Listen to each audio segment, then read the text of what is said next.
So I'm here with Brad Gribble. Hello, Brad. How are you doing? Hello, I'm doing good. Cool. For listeners, Brad is a very good friend of mine who is very familiar with State of Mind and is an actor, which is kind of cool because we've been having discussions around art and State of Mind for a long time.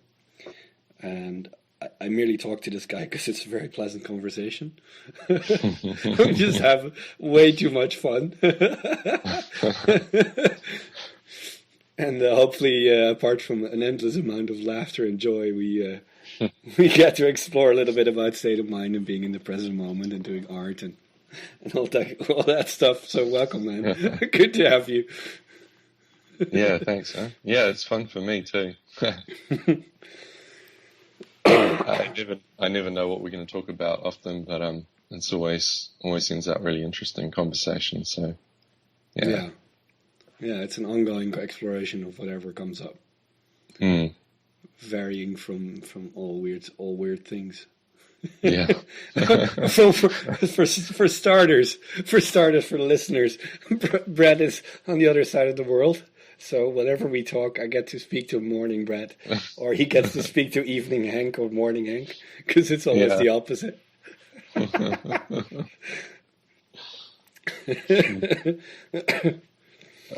have my little different hats that I wear, my morning hat and my evening hat. So yeah, my split personality. Yeah, it's true. I'll be coughing during this interview. I might be editing that out if I feel like it. So we were actually talking about being in the present moment and having less on your mind. And I figured this is a really useful conversation, so I figured we record it and possibly release it into the wild. Yeah. Awesome. Yeah. So that leaves us at this blank space where there's nothing.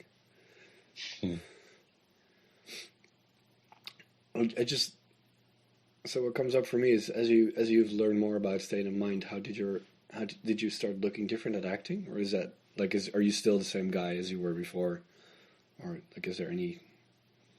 I think there's a lot. It's actually changed now.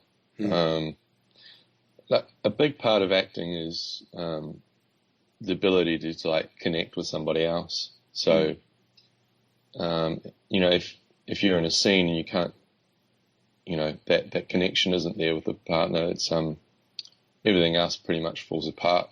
So it's like the glue that really holds it together. Yeah. And I just find with my understanding of state of mind is that a lot of my thinking drops away. I'm able to be a lot more present with somebody. I'm able to perhaps see things a little deeper, and what's going on for them, the awareness of myself. And so the work itself, like the acting, a scene actually feels like it's dropping down deeper. It's more, there's more depth, there's more going on. Yeah. It's not so much just I guess if you would say a definition of good and bad acting is perhaps just two sort of talking heads. Yeah. It's a very intellectual thing. Good acting, if you want to say good acting, Yeah, the sure. acting that I enjoy is it's bringing your full being into it. It's a full body, it's visceral, it's your heart, your mind, your body, your whole being, and just there's so much more there with that type of work. And I just find myself connecting a lot quicker, a lot deeper with people, and that's definitely, it shows up with acting and with the work that I do now. So yeah. You don't know this, but this what you just described applies completely to character animation as well, except the other person is just the thing you're creating. So what you describe is the connection to the work, is the connection to the character in front of you, and Yeah. and really feeling like that's an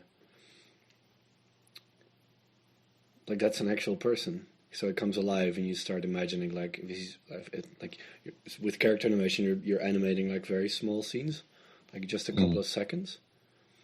But within those seconds, you need to be aware of like we rarely go as deep as our heartbeat, but you're definitely aware of their breathing, and what does the body do? What are they like? That's just a physical level, and then as you described, like to get in there with your whole being. I think the great animators they truly connect with the character, and they kind of it becomes an extension of them. But you can only do that if you're truly.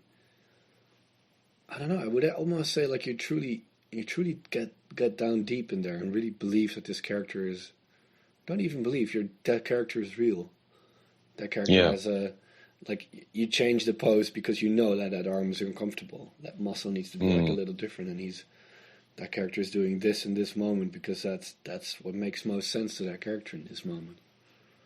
And for me, that's when character animation changes from moving stuff beautifully, which is very cool, and moves beyond talking heads, which is a very familiar thing in animation as well, and to where you just like it comes alive. It starts breathing. Yeah. Yeah, and I mean, I think that's what people want to see. You know, we want to see human beings. We want to see something that we're moved by, or touched by, inspired by. And if it feels robotic, it feels mechanical, it doesn't feel that, it doesn't have that visceral, those feelings, then, you know, we find it very hard to sort of,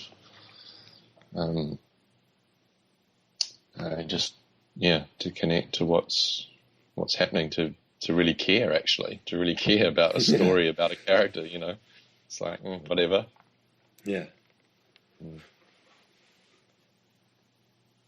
So, yeah, and I think, like, vulnerability comes up, too. Like being vulnerable, yeah. And that's such a key part of acting.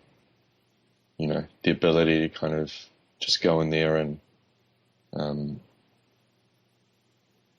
to show up fully, to show up fully, to make, you know, to kind of, some ways it's just like the ability to make a dick of yourself sometimes, you know. Yeah. Just try something. Yeah. I like what you said in our last conversation. You talked about Joaquin Phoenix, how he searches for truth. Yeah. I found that pretty cool. It's such a... Yeah, and I think that's, for me, the type of acting that I like and I enjoy is not necessarily the most technically proficient acting. It's that wildness, that spontaneity, that ability to hunt for the truth. Yeah. And, you know, the opposite of that is the sort of Michael Caine who's, you know, very technically proficient, and he's written a whole book about, you know, where to stand and how many paces to hit his mark, and, you know, it's you know, and he's very good at what he does. Yeah. But for me, I mean, I just, that Joaquin Phoenix is just that type of acting, you know, where it's just so raw and real and you know, just so impacted by a performance. And that's, you know, someone I can't take my eyes off, that I just want to keep watching because I don't know what he's going to do next, you know? Yeah. That's exciting. Yeah. Yeah. So what do you think about Daniel Day-Lewis? How does that rate for you, or what do you think about that? How does that? Oh, I think he's amazing. Yeah. Yeah, I mean, he's another one that's kind of like that. You know, he's just, again,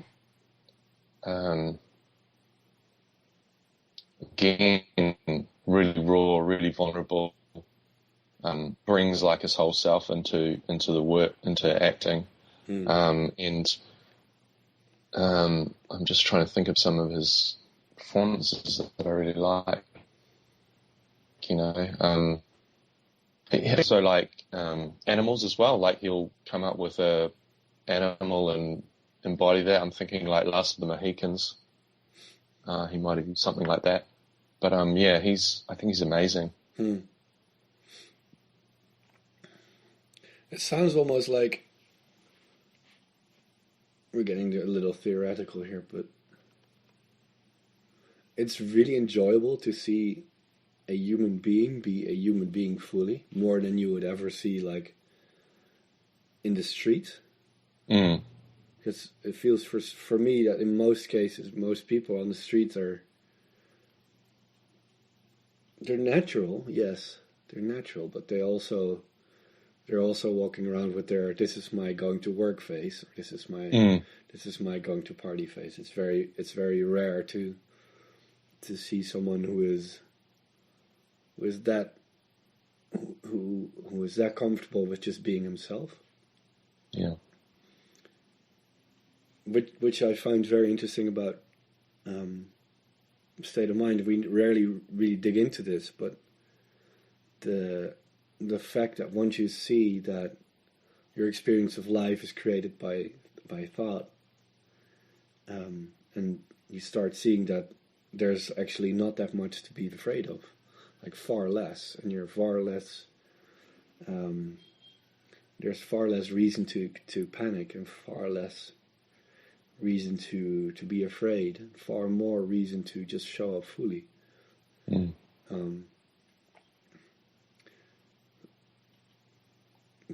Like I'm really digging here because I haven't really explored this yet, but like for me, the one reason that I started these podcasts is because I want most artists primarily to suffer less, because it's very easy to get caught up in deadlines or try to perform when you're not feeling it, and be a professional at the same time. But slowly but surely, as I'm moving away from that, like I can, even on a bad day, I can do like pretty decent work. I become more interested in like what's possible. Like nobody has explored, like very few people have explored what happens when you have a very good understanding of how your experience of life works, and then to fully run with that. Because even the great animators, they still suffer from anxiety and like I don't feel good enough, and these things that are absolutely not necessary. They're, like once you see that falls away, and you're free to show up like even more. And so part of me is like, what would happen when a generation of artists like understands this?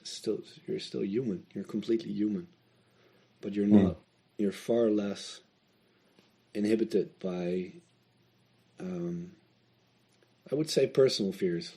Like a fear of a tiger, I would call an actual fear, like something that is in the moment. But personal fear is just that all the things that relate to you, like I'm not good enough, or I'm never going to make it, or today I'm not doing well, or all these little things that we sort of know aren't really helping us, but like most people aren't able to drop those thoughts. Like if that, and I've seen this with you, once that drops away, you get to see a human being that is just riveting to listen to. Just like this freshness to it.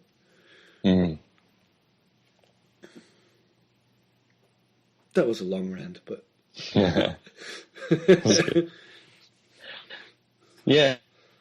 As you're saying that, I think that's a big part of it, and being able to bring like that messiness into the work too. I think there's a point. I think if it's becoming like, we all have fears, we all have insecurities, we all have all those things, but having some space, and this is what I find with State of Mind, is space around it. I feel like I can hold those things more now. Like they're not overwhelming, that they're not paralyzing, and so I can bring those things, I can bring my fears and that messiness kind of into something that I'm doing, but it's not overwhelming. It's not being crippling that I just feel I can't do anything. Right. So, and just like, I guess for being an actor, bringing that, I can't remember who said it. Someone said perfectionism kills art. Yeah. And the need to try and do it right all the time and be good enough. That can be very constricting for a lot of people. So, yeah. So, bringing your fears and your insecurities, but, also having, what I find is just having space around that now too. You can, for me, like I can still do a scene or do, something, but not have it just, stop me from being in the moment and being creative. Yeah. Yeah. It sounds like, as you were saying that, you still get the same feeling like everybody else, right? Yeah. But you're able to stay in the game because you're able to drop those feelings. You're not, it doesn't, I wouldn't say slow down, but it doesn't, I kind of like what you said, there's space around it. Like it kind of has room. There, you don't get constricted by it. I think that's, and so you get to show up like completely and never or rarely have to hold back because you're there and you're aware and you're. Yeah, I think like it's not. I would say with this understanding, it makes you more resilient. Like just as a person, you can recover a lot quickly from things that don't go so well. You take feedback a lot better. Just general stress, worry, anxiety isn't so. You're not so impacted by it that you can't be at your best. Here's the funny part. As you're saying that, I'm thinking, yes, that's true, and that's true.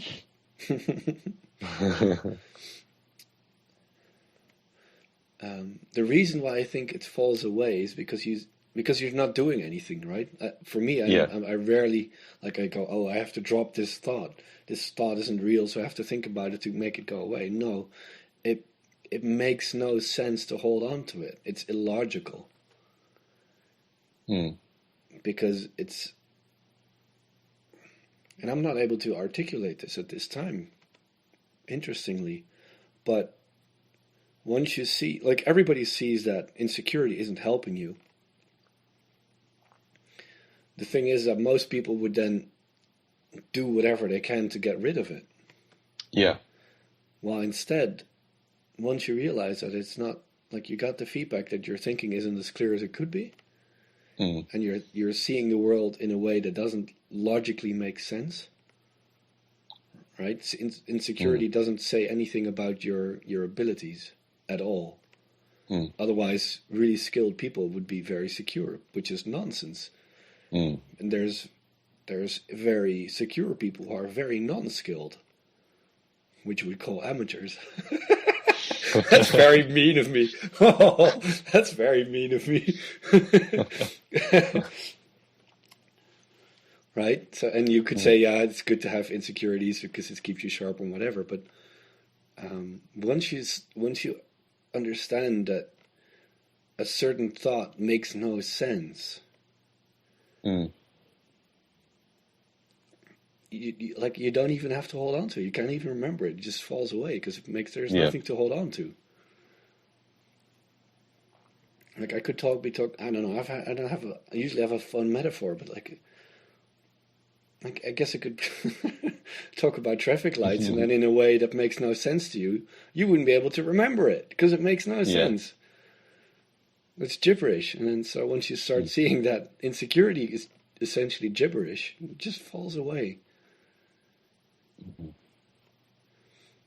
Yeah, and I think a lot of this, like, as you're saying that now, I think a lot of this, like, happens almost unconsciously.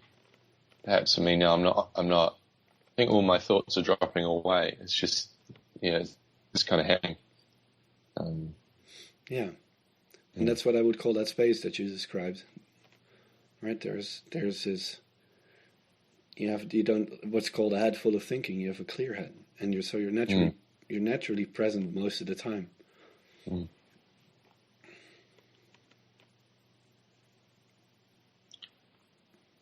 Yeah, and I think that's really important, particularly for creative people. That it almost seems that kind of industry, or that creative industry, seem to be filled with a lot of people that do have perhaps more insecurities, perhaps because of something that they're choosing that is sort of outside the mainstream. And so, the more space, as you say, you can have around that, it definitely helps you to stay in the game and to keep sticking with something you're passionate about. Yeah. I think most artists have a very good awareness of what they're feeling, which is sort of essential for the craft. Yeah. And go ahead. Yeah, no, I think that's right. I think, artists particularly have a good sense of feeling and intuition. So I think with state of mind, it's almost like they, certainly for me and possibly for you too, I'm not sure. It's almost like it's take to it quite quickly because it's quite intuitive. Yeah. And yeah, it feels quite natural. Yeah. Here's the fun part, though. The people that I know that are doing well in business have a similar sense of awareness of their feeling. They have this gut feeling that they use. So part of me is like, oh, actually, it's not unique to artists, but it is. It is a very good skill to have that awareness of how you're feeling. But for artists, it's like you live or die with how well you're able to convey feeling. Yeah. Which comes with the flip side if you don't understand how the system works, because you get to fully experience your agony and your pain and your love. And right, I'm not sure if did you have this when I went to art school. My highs would get much higher and my lows would get much lower. Like it. Yeah. I've certainly had that, particularly in certain classes that I've been in. I've had these amazing feelings of absolute highs, singing really well, just being fully in it, really dropped in. And other times where it's kind of, depending on the scene or the type of method that I'm using, I just come away sometimes feeling like shit. And I think if you are more of a feeling person, you can certainly, there's an element of kind of caution in that, because you can kind of get to these lows, and if you don't know how to kind of bring yourself out of that, and you can start ruminating and get really caught up in that horrible, yucky feeling. So I find, for me personally now, I recover, even if I'm having to do something that's a bit dark and a bit, there's more, like I say, there's more space around it, and I sort of bounce back a lot quicker. Even if I have to go into sort of uglier things like anger or grief or something like that, I'm not so caught up in it that, I recover from that sort of quicker. Yeah. For me, the recovery part is, I kind of take that for granted, and I'm quite fine with that. For me, the agony is I run into trouble in trying to get to the best place possible, because I love, like, artists love being in the zone. Yeah. Especially if you're behind a computer, it's very nice to sort of have just connect with it rather than feeling it like a dead box, which it can feel like. Mm. And the trying to get there is so counterproductive. Yeah. Like you mean you like being in a flow state? Yeah. Yeah, Yeah. so essentially it's the desire to be in the present moment, but that desire is keeping you from the present moment, which is a very ironic thing. Um, and I find that the few artists that I know that I consider exceptional are they basically sit down and they feel whatever they feel and they get to work. Mm. And then from there they will find themselves in the flow state or not. But there's never concern around it. But I found that such a beautiful lesson, as in you don't need to do any thinking around it in order to get there. Any moment you start doing thinking around it to get to a certain state, you're essentially lost. Mm. You might still accidentally get there, right? And then attribute it to your morning cup of coffee or the 10 push-ups you did or the cold shower or meditation or whatever comes up for you. But in the end, it's when you stop trying to get there and stop spending thought on it and let it all drop away, and then you're there, essentially. Mm. Yeah, it's like the metaphor, I guess, where you're chasing something that keeps running away from you, and yeah, it's almost like taking it back to state of mind, this sort of inside out, like you're chasing something outside of you, a feeling again. Yeah. When that feeling is already there's nowhere to go.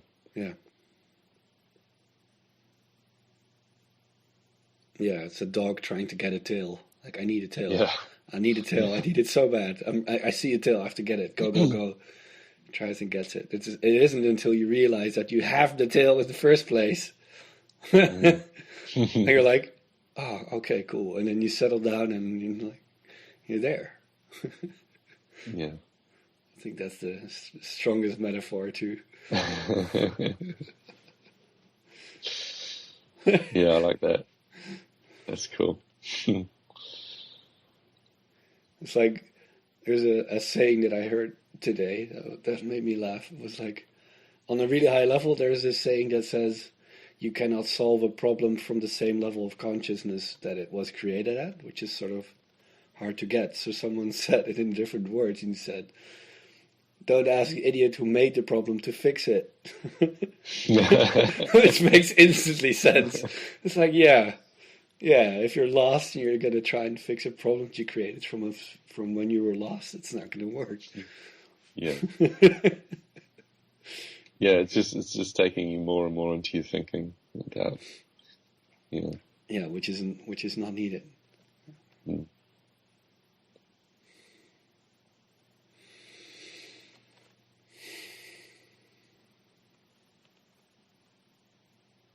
Yeah, really, I'm just going back to when you're talking about dropping away, like the thoughts, and it's just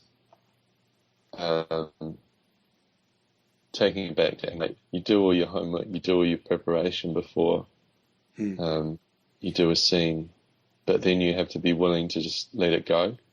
Yeah. And see whatever arises in the moment. And if you've got a lot on your mind and you're fixated to the ideas of how it should be, then the performance is not going to be so good. You're not going to be really in that moment with that other person. You're not going to be aware of your senses and everything else that's going on. The performance is going to be more sort of wooden. It's not going to be as fluid. You're not going to have the connection to your partner, to your scene partner. It's you're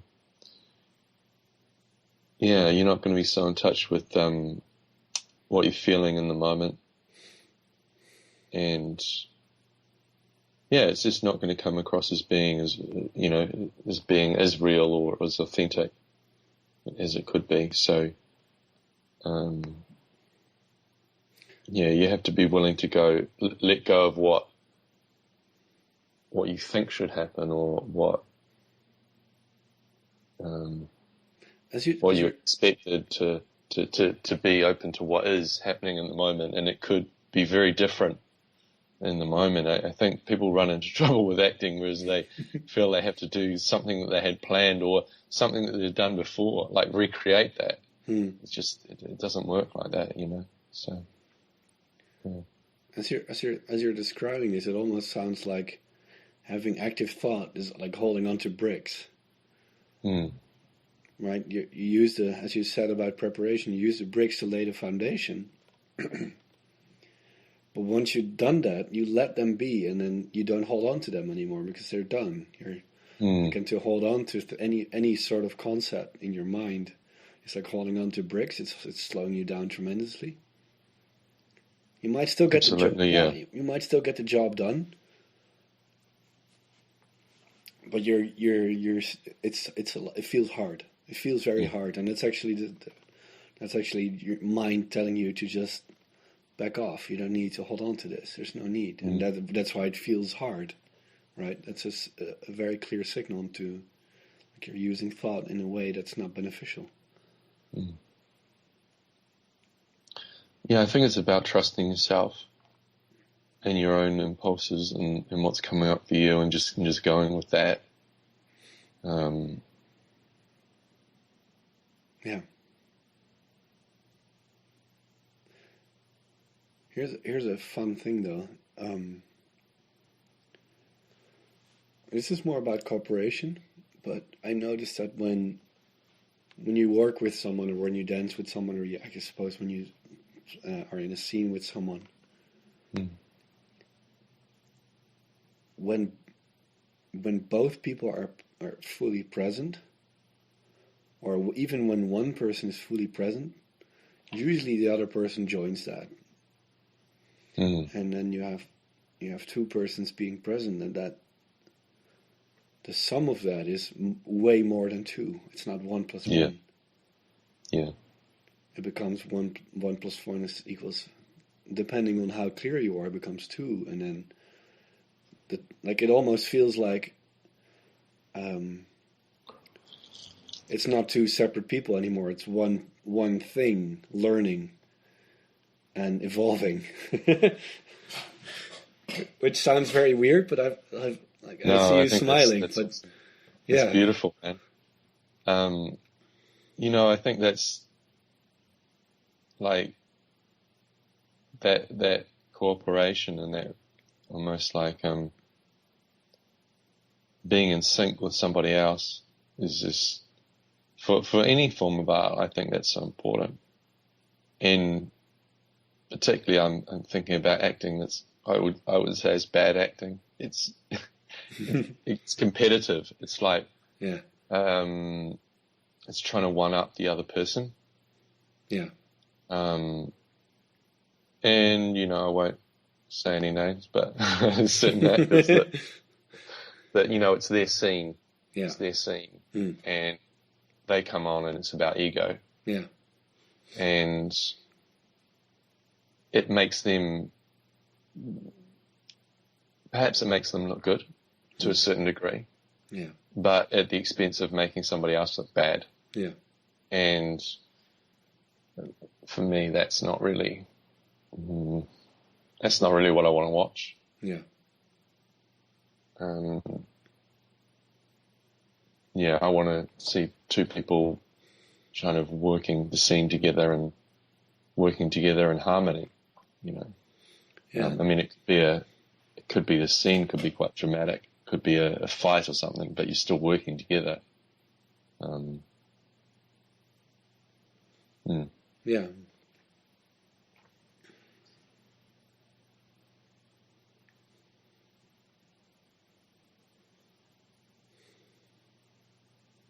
There's a term in theatre called upstaging, which is, probably heard, where one person comes on and suddenly like volume increases and they come on and they're like, here I am. I'm stealing, yeah. Yeah. And, Yeah, and when done right, that's like this is easily to be talked about intellectually, like the needs of the scene and what does the scene need, etc. But the thing that I just realized is when you truly become that present, when you then have that little thinking going on around it, you don't really think about the needs of the scene. You are the scene. Right, because then the whole need to upstage someone or to hit a certain mark in some way is like that's personal thinking. That's active thinking that you're holding on to in the moment, which is actually not helping. And as I'm saying that, it almost sounds like being in the zone is just having no unneeded thought going on. There's just what is. And that is that's probably like an amazing use of thought, and like you get a feedback signal from that because it feels amazing for a good reason. It feels quite good. And I wouldn't say not as in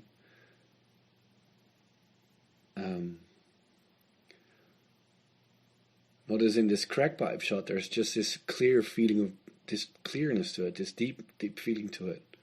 And there's no... In some ways, I guess it's not... Would that be addictive? I guess that's addictive in some way. That's a very pleasant thing to experience. I guess I guess in some moments you could miss that. Which is what most artists do. But then to get back there, that's not the way to go. Because when you're missing it, you're already using thought to remember what was instead of what is. It sounds very confusing.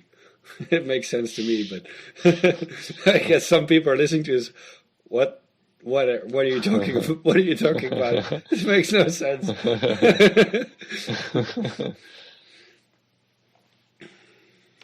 Yeah, but I mean, I think. Here we go. Think. When you're seeing it, and when you're not, you're not. Yeah. And if you weren't seeing it, then you wouldn't be able to see it. I mean, if you didn't have it's like night and day, you need both. So. Yeah. And you start picking up when you're not seeing it, which is I find quite beautiful. Just the awareness, like, oh, I truly feel like I need to be in the zone right now, which sort of translates to I'm not seeing it currently. I'm not. And that doesn't say anything about the potential to get there or the potential to create something great, which is a mistake that I've made. Like, oh, I'm not feeling it. I'm tired, and I'm like I don't know. I have no clearness. I need to get like a good state of mind. Yeah. Which is frankly and luckily isn't needed. Yeah.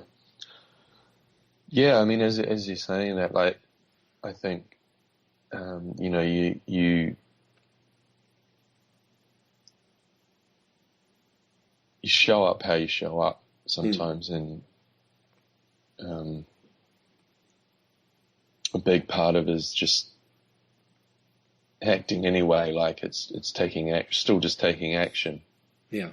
You could easily say, well, I'm not feeling it right now, and I need to be in that kind of flow state before I can, that's the ideal. It's like the... Yeah, that's what I need before. I need to be at my best. Yeah. Which is what I love about the animators that I have a lot of respect for, is that they work with what they have. Yeah. What they have is what they have, and then that's it. And the beauty of that is that that's how you get there. That's how you get into the zone or not. Because you accept what is. You're like, I'm here. I'm here doing the work. If it goes well, it goes well. If it doesn't go, it doesn't. Whatever. And there's no unnecessary. There's no extra program running that's checking. Am I in flow yet? Am I in flow yet? Yeah. No. It's not there. Which is perfect. Which is just what you need.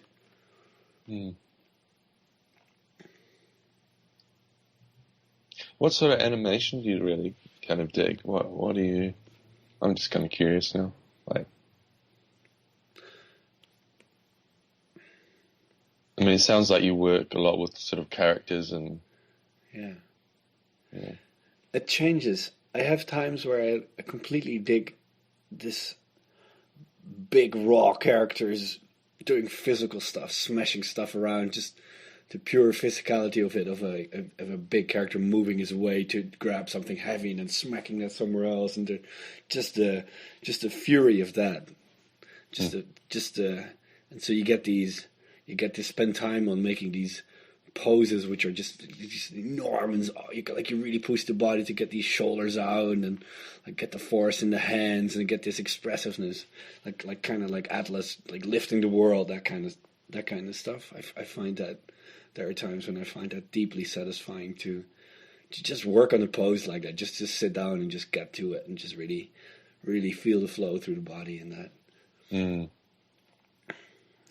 And the other part is when there's a character that is struggling with something mentally. So there's a scene that I animated that I really enjoyed, because it's a character who's like he's like promoting somebody away, but he's not firing him, and so it's a talking scene of a guy sitting, and he's just like, there's so much going on in his head, but he's trying to like make the other person feel okay, but he really feels kind of poor about it. But he tries his best, and he like makes it the best possible. And there's so much to put in there. I spent so much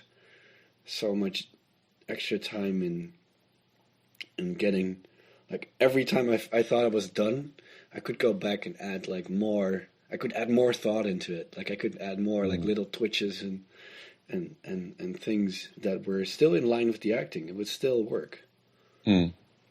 He would stutter before he'd speak, or he would just like lift his shoulder a little, or just like all these like this stuff that makes him come alive. And then there's just a few the fun, simple stuff of a cute character just being this, has a lightness to it. This just like, I animated a character who grabs a gun, which is a pretty dry thing to do. But then I figured he's very excited, and he's just like and he grabs the gun like a Western guy and just spins it in his arms, which is technically very difficult to do. It's like a total nightmare. Wow. But in the end, it's like that you can see that excitement in the character, and everybody's like, "That's cool, that's cool." So I guess that's what comes to mind. What about you? What do you like to act?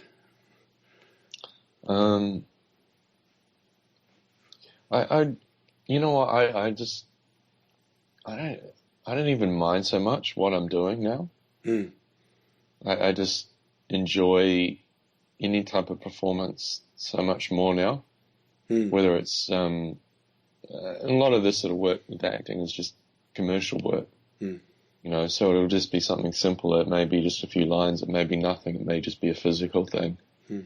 But I find that I can just kind of drop in a lot quicker and then come out. I guess ideally something, a character that's quite sort of meaty and it's got a lot of levels to them. I enjoy playing characters that are quite sort of dark sometimes, because it's like stepping to something that's a little different from my personality. Yeah. But it varies, and I think certainly, the level I'm at, I'm not going to get a huge amount of massive depth of characters, and but it's just enjoying so much more, like, I guess, what the level of performances that I do, which I think is really such an important part. And this is what I find with state of mind, is just going in with a clearer head and just that feeling, that nice feeling. You know, and a lot of it is like, you know, particularly if you're walking into a casting agent, you know, so much is how you're coming across. And this is just for anything, really. It doesn't matter whether you're, you know, a banker or a butcher or anything, but, you know, people connect a lot quicker. They're with you. They're, you know, there's a nicer, you know, particularly I think in I shouldn't say particularly, but, you know, within the creative fields, people are quite sensitive and they pick up on energy and that. So if you come across, you know, at your best, you know, it might be just that makes a difference between, you know, booking a job and not booking a job. Yeah. So, you know, that's a big part of it, is just the enjoyment of what you do. Yeah.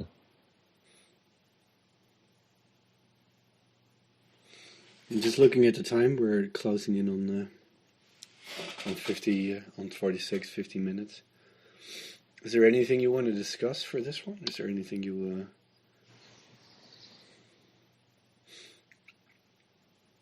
I think I'm pretty good. Yeah. I'm currently working on a module on flow for state of mind, on creativity and flow.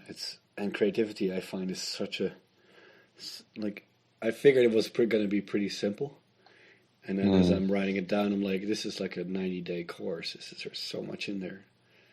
There's the whole deal with, like, not getting a noisy head, like a lot of things. Yeah. And what you described is just the beauty of like showing up fully and enjoying whatever comes your way. Yeah. And then the recovery of just when you lose it, you get back quicker. Like, it's seriously, dude. Like, I just think this is such a big part of it. You know, no matter what kind of level you're at, like, if, you know, people talk about enjoying the process, you know, you're going to get better. The more whatever you're at, you're going to get better. Yeah. You know, but if you're not enjoying it and you're insecure, you're pissed off, you're frustrated all the time.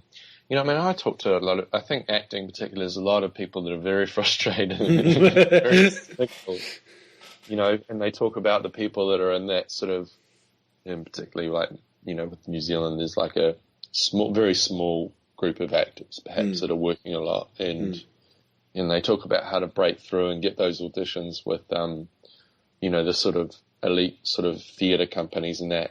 But around their thinking, they're already creating this. So they're saying there's them versus us. Yeah. There's them who have already made it. They've established. Why can't we get opportunities? You know, poor me. You know, it's like you're only one step. You're only maybe a couple of steps away from being in that group of people. But if your thinking around it is, you know, I'm not there yet. I'm not, you know, you're not coming across how you present yourself into the auditions that you do have, you know. There's that, I mean, people pick up on that. People pick up on the fact that you're not so much enjoying this, that you feel like you're not quite there yet. You know, it's like, I think you have to show up with, I'm grateful to be here, that I have an audition. I get to do, you know, even if it's a limited amount of time, but I get to do for a limited amount of time, I get to do something I really enjoy. Yeah. It's a luxury. It's a privilege to be able to do that. And if I keep showing up, I keep improving, you know, and just enjoying it, you know, where it takes me and where I end up doesn't matter so much. Yeah. You know, I think that's such an important thing.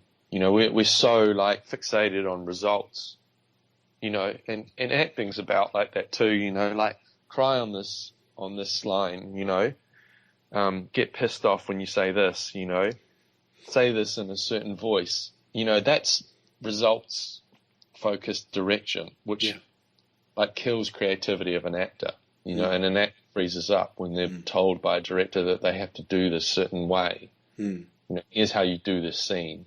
just shut up. You become a meat puppet. Yeah, this is what I need you to do. Yeah, so just do it like this, and the good actors will just ignore that. Yeah.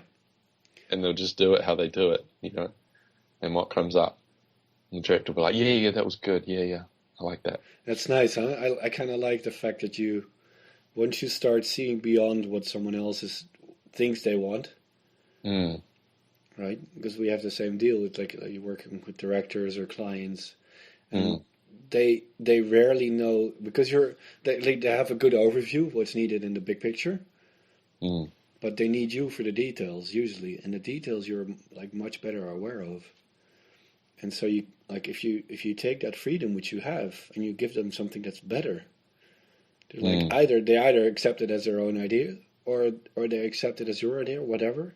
But they're like I rarely get, in my limited experience as an animator so far, I rarely get shot back with it. Like if an idea is truly good for the scene, that is usually like either accepted or celebrated because it's. You're delivering more than they're asking for, and they're like, "Wow, that's good. That's a good and nice." And the more that you're out of your head and you're in your intuition, you're able to access that more. Yeah. And you're able to make right decisions for something, or something unexpected that somebody might have thought of, that ends up being awesome. Yeah. And if it's not right, people can just come back to you. But I think it's so important to be autonomous in how you, because that can, and that's difficult. That's difficult. Certain people don't like that. Other people are more open to that. But, you can say yes to something. Okay, I'll give that a try. And then if it doesn't feel right to you, it's important to be able to say no.